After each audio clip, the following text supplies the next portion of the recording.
ആരെന്റെ bag എടുത്തിന് വല്ല അമ്മ എന്റെ ബാഗ് എടുത്തിനാ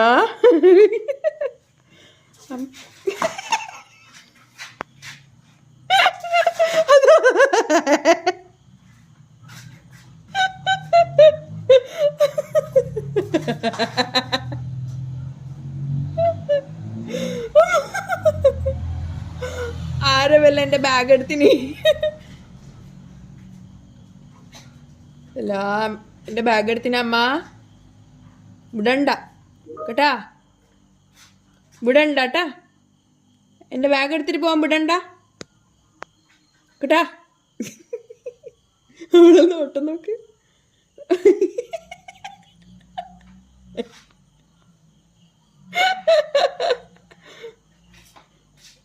വീട്ടിൽ കയറിക്കോ പുറത്ത് പോണ്ട